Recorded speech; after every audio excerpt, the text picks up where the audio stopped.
folks. Hello and welcome back to online English class. I hope you guys are doing well today. Today, we're going to be engaging with the content of Lecture 3, which is going to discuss how to incorporate and quote and cite sources effectively, offering you some advice on how to handle a source when you are constructing a synthetic argument. Okay. Not exactly a fancy day, very utilitarian information here, but information that nonetheless will help you construct clearer essays, more college-ready essays, and will help you improve your score both on your Unit 6 test and on your upcoming Quarter 4 essay, okay? So information that should be helpful to you, and I will deliver it as concisely as possible, okay? So as to not bore you. Before we do that, let's quickly run through the top of the week announcements, all right? Remember your discussion grade procedure.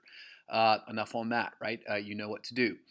Make sure that you have completed OTN3 and submitted it. It was due yesterday by 3 p.m., okay? So I want to make sure that you have that in mind and that that is done, okay? Aside from that, after we engage with the lecture today, we are going to be beginning our work on preparing for the Unit 6 test, okay? I'm going to explain what the prompt is going to look like, what that test is going to require you to be able to do tomorrow, okay? And then you'll be writing that test on Monday and submitting that test to me by Tuesday at 3 p.m., okay? Aside from that, if you're in the AP course, obviously you need to make sure that your free response question progress check is completed. That should have been completed by Tuesday at 3 p.m. And contextualizing all this is your work on the Quarter 4 essay, right? That is due anytime from May 18th to May 22nd and is the last major assignment and major big thing that you need to be getting done, all right? I'd love to hear from you guys about how those essays are going, if you have any questions about them, if you'd like to run a possible topic by me. I'd love to have that conversation with you. It will have to happen over email, and it's probably going to be delayed and annoying. But I'd love to hear what you guys are planning on writing. Okay, so let's go ahead and jump into our third lecture. All right, so a little bit of background here for this lecture. The first thing that we talked about in this unit, the first information that we ran over before we got into our extended analysis of our OTNs is just what synthesis is, why we do it, how on a basic level we do it, and how we're going to be using it in this unit, okay? Basically, right, this lecture just defined the fact that synthesis is a version of argumentation that requires individuals to cite and engage with outside sources, outside voices in a common conversation centered around a contentious issue. Okay, the reason why we do this is because that's what smart people do, essentially, right? You don't develop opinions in a vacuum, all right? As a student, as a person who values reason and thoughtful engagement with the world around them, you ought to be listening to other people's voices, all right? Developing opinions that genuinely reflect the facts of the world around you and beliefs or opinions that are genuinely reflective of the facts about the issues that you are developing beliefs and opinions about, okay? You would be very surprised how rare that it is to do that and how much work it takes in order to do that, all right? We oftentimes fancy ourselves reasonable people without thinking about exactly what it means to have a reasonable, cogent opinion that is evidence-based, okay? This exercise, you writing this synthetic essay, is just simply an opportunity for you to step into, in a very thoughtful way, the process of developing an actual, cogent, evidence-based opinion, all right? In lecture 2, we discussed how to handle a source, all right? Both before, during, and after reading, okay? So before you read a source, you ought to go back to the central question that's being explored in the conversation. You should consider what is at stake in the conversation, always returning to that, okay? While you're reading the source, you ought to establish a rhetorical situation of it. Figure out what kind of source it is. Figure out who's speaking and what kind of biases that speaker or that kind of source might bring to the conversation. Okay, you always want to vet the source. A great way of measuring bias, okay, just a rule of thumb for measuring bias is the extent to which the source acknowledges an alternate perspectives. Okay, if the source simply says that every other way of looking at this issue is completely inane and insane and illogical, and this is the only way that a rational human being would ever think about this issue, then it's probably a biased, one-sided kind of argument that has been developed by an individual who is probably less than trustworthy. Okay, so that's a great little bias check for you, is the extent to which they acknowledge the fact that other people might see this differently, and then nonetheless offer their best cogent logical argument in favor of their position. Doesn't mean they don't have a position. It means that they don't think that their position is necessarily infallible. They don't view their own opinion as the opinion of an omniscient God. All right. So, aside from that, right, as you're reading the text, you probably ought to want you're going to want to engage with a central claim. You're going to want to engage with what kind of evidence they offer to support that claim, what kind of assumptions that are at the foundation of the source. We've worked on this extensively during our work on OTNs 1, 2, and 3. Okay, and then finally, you want to figure out how that source relates to the prompt. Okay, but there's kind of a lingering question here, and that is, how do you actually write paragraphs, sentences that incorporate information from outside sources? Well, today we're going to talk about how to do that effectively, okay? So our first key idea for the lecture is that you should never have a quotation, all right? So this is primarily the way that we're going to incorporate sources, by quoting from them, okay? Or discussing the information that they offer, okay? But you should never have a quotation standing alone as a complete sentence, or worse, and often as an incomplete sentence in your writing. Okay, so let me read that again. You should never have a quotation, never have a quotation standing alone as a complete sentence that starts with a quotation mark and ends with it. We call that a cold quotation. It's just a dropped quote, right? Where it might be a complete sentence, or worse. All right, oftentimes I'll just get incomplete fragments of sentences thrown into a student's writing that they are using as quote unquote textual evidence, but they're not incorporating that textual evidence into any kind of sentence or syntactical structure. All right.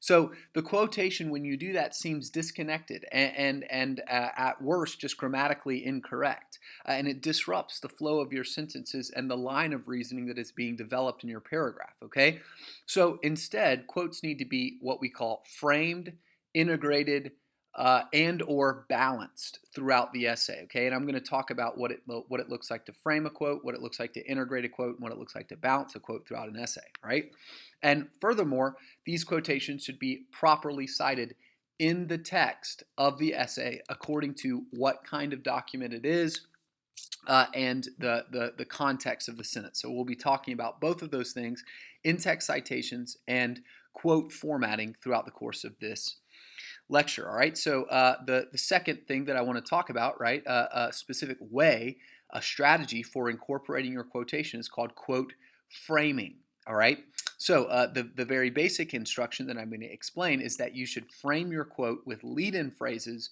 and explanatory transitions. In other words, there needs to be like a frame for a picture, okay, or the frame of this window, right? There needs to be something leading into it, all right, something on one side, and also something leading out of it, okay, something on the back side. That helps establish a kind of line of reasoning that introduces what you're saying and then transitions into the analysis or into the discussion or the commentary on what you have said. All right, so notice for this quotation, all, it is all happened. All right, that is a complete sentence or a series, a complete sentence in the context of the play, and so leading into that sentence, I have the who wrote it, right? Sophocles writes, comma, right? Sophocles writes. What does he write? Well, he writes this following sentence. There's a comma here because this is an independent clause. This quotation could stand alone, although it ought not. It needs to be framed, okay?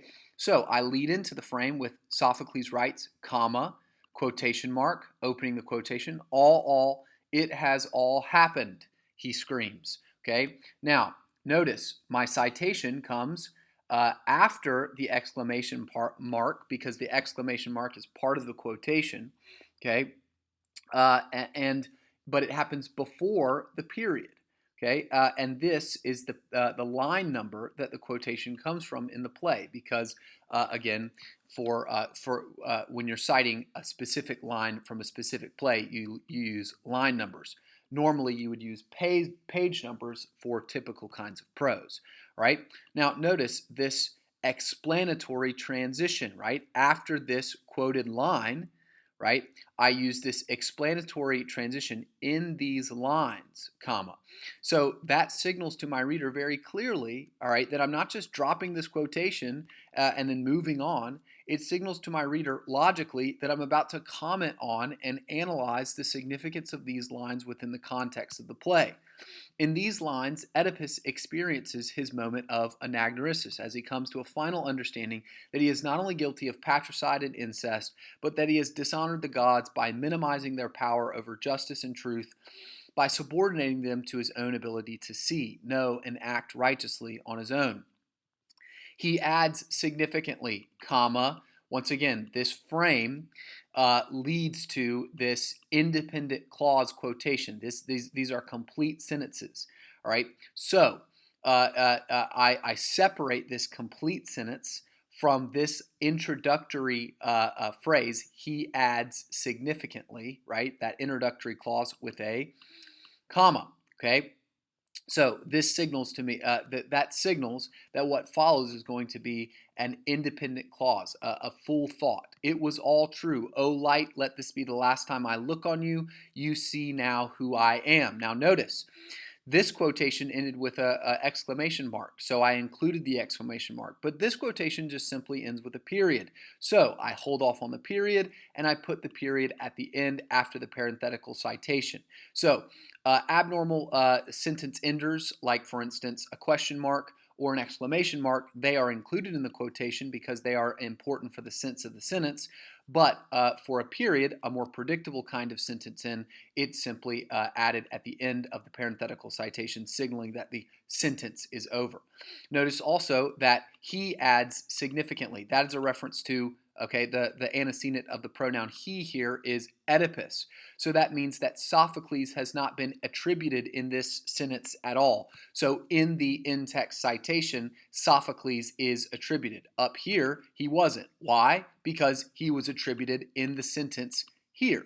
Okay? So he adds significantly, it was all true, O light, the slopes, blah, blah, blah, Sophocles, and then we have our in-text citation. Notice once again, we have an transition out of the quotation and into commentary or analysis of that quotation. The word here, a very simple transition, and you guys oftentimes use that one, by the way. Be careful not to overuse that one, okay? So be careful not to use that every time. When you do that, it shows a lack of sophistication in your writing. It shows a sort of willingness to be redundant, which you don't want to do. Okay, it's not very engaging. It's not rhetorically persuasive, and it's ultimately not going to impress your AP readers if you're in the AP course, or me if you're in the honors or regular English course. Okay, you want to make sure that you're varying your rhythm. All right. Not being boring. Part of being a good writer is being engaging. Okay, so you can go with here. You can go with in these lines, or you could go with something like it should be noted, or in these lines it is important that. But there's a million different ways of putting words together. But the basic principle is that you want to have some kind of transition out of your quotation. Okay, so you want to transition into and also out of. That's what we call a quote frame. All right, so a lot of you guys sort of know that basically, and a few of you do it consistently, but now everybody needs to do it always, by the way.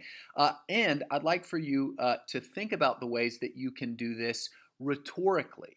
Think about the ways that you can do this to improve the flow and improve the cohesion and logic of your paragraphs. Okay, so as we build from this piece of textual evidence into commentary, into another piece of textual evidence, into more commentary, all right, all of which are centered on, okay, the main idea of this section of writing in this whole paragraph is the significance of Oedipus's moment of anagnorisis, okay? The rest of the paragraph goes on to add more commentary to analyze and explain the significance of the quotations that have been offered, okay? So that's what we call quote framing. All right, next, the next strategy that I want to discuss, all right, for incorporating quotes effectively and handling a source well is called quote integration, okay? Integrating quotes into existing sentences to maintain a natural flow in your syntax, okay? So I'd like to offer you some examples of this. Instead of quoting sentences, which is fine, all right, but sometimes that's not what you need. And sometimes all you need to do is quote a particular word or a phrase, right? Now, a lot of times you guys, when you have to quote a particular word or phrase, you'll just put that phrase in quotation marks and then just start writing about it, all right, in a disconnected sentence. Never ever do that, okay? Never ever do that. It disrupts the logic, it disrupts the flow, it undermines your ethos as a writer, okay? It's not good writing. All right, so for example, all right, notice in this sentence, I'm going to be analyzing Patrick Henry's syntax in the opening paragraph of his very famous "Give Me Liberty or Give Me Death" speech. Okay, so in order to focalize the reader's attention on the area of the text that I want to analyze, instead of quoting that whole sentence, right? What do? Well, I just integrate a kind of explanation of where I'm going in the second half of the second sentence, and then I describe what's going on syntactically. Henry structures the dependent and independent clauses periodically, allowing him to prioritize the importance of his desire to avoid sounding, quote, all right, integrated quote, one word that I wanted to emphasize on, disrespectful, though he admits that he maintains a position, quote, and now I'm quoting a phrase, not just one word, but a phrase, a series of words, very opposite theirs. Okay, so notice that at the end of these integrated quotations that are meshed together with an existing sentence that contextualizes and frames where I want to go, okay, I've got my in-text citation, and my in-text citation is missing a period. And also, my in-text citation, I think I've changed the sentence since I last taught this lecture, right, does not need Henry's name in it. Why? Because Henry's name is already in the sentence, okay? So what's this? 373, that's just the page number of the text that I have of Henry's speech, which is in Conversations in American Literature. So this citation would need to be connected to what? A citation at the end on a works cited page that showed me what book Henry's speech is on page 373 of, okay? Because, 373 is just a random number. You could flip through every book in the world looking for the book that has Patrick Henry's speech on page 373 of it and never find it. All right, so you need to know what book that is, and obviously you connect this citation with an in-text citation on your works cited page. All right. After this integrated quotation, I move into the commentary of the paragraph. All right, I begin analyzing the rhetorical effects of this syntactical device, of this structure of Henry's sentence. All right, the structure of the sentence emulates Henry's rhetorical stance as he foregrounds his respect for the patriotism of his audience despite his fundamental disagreement with their approach to the issue of rebellion. This lends a delicacy to his refutation of their position, as Henry immediately seeks to find common moral ground with his audience. He does not lead by attacking their fundamental intentions, but rather affirms their sense of duty and wisdom, simultaneously communicating his respect for them and alerting them to the fact that their patriotism is deeply misguided. Okay? So, obviously, Henry uses this syntactical device in order to develop the central purpose of his argument. That's what this all all of this commentary is meant to do. The quotation, right? The quotation, instead of quoting the entire sentence, which would be unwieldy and unnatural, right? I've just included specific portions of the quote that I really want to key in on, that are important for the rhetorical effect that's being developed, all right? And then I've integrated that into an existing sentence, okay? Including, of course, an in-text citation. Great. Finally, all right, you need to be able to balance direct quotation, which is to say, please listen carefully, all right? I know this is not the most entertaining lecture that you've heard this week, okay? That is probably the most boring, but stick with me, okay? This can improve your writing, all right? If you you need to balance direct quotation, which is to say, quoting from the text exactly as it is written, with summary and paraphrase. Summary is different than paraphrase. Pay attention to the distinction. Summary, in your own words, offers a brief description of something else that someone else said. Okay? A paraphrase, on the other hand, is your own rewriting of what they have said. Okay? It's a kind of word for word rewrite. You can do either one in synthetic writing so long as your summaries and paraphrases are honest. All right, if they are dishonest, if you are misrepresenting the sources that you are using, then it becomes clear because your citations connect you to those sources, and it's quick and becomes quickly evident to the conscientious reader, of which I am one, all right, that you are completely abusing and misusing and misquoting these sources, okay? But if you do so honestly and effectively, all you have to do is include a citation at the end of the sentence in which you have summarized and paraphrased information, okay? So this can save you a lot of headache and a lot of heartache whenever you're writing your synthetic arguments, if you just understand this basic principle, okay? So let's read this paragraph that balances direct quotation with summary and paraphrase in order to cover a bunch of information, right? To go over a lot of information and summarize a bunch of research without quoting paragraphs and paragraphs of text, okay? So this paragraph is a summary of the reviews that a novel called The Marrow of Tradition that I wrote about a lot when I was in college. This actually comes from an excerpt from an essay that I presented in some places, okay, about this great novel, this novel that I really fell in love with in college, okay? So Marrow was met with mixed reviews after its release in 1901. The reviewer from St. Paul Dispatch praised the novel, calling it the Uncle Tom's Cabin of the 20th century. Okay, so here I just transitioned into a summary of the review from the St. Paul Dispatch, a review that I read, but I don't want to quote word for word. So I'm just going to kind of summarize what this individual from the St. Paul Dispatch said about Marrow. But the reviewer predicted that Chestnut would never achieve Stowe's popular success or cultural influence, a prediction that proved accurate. All right, at the end of my summary of the source's information, note that then I offer the citation. Okay, so the conscientious reader of my essay can go back to that review if they wanted to double check my work, which they probably wouldn't have to. They could probably take my word for it on something as simple as this.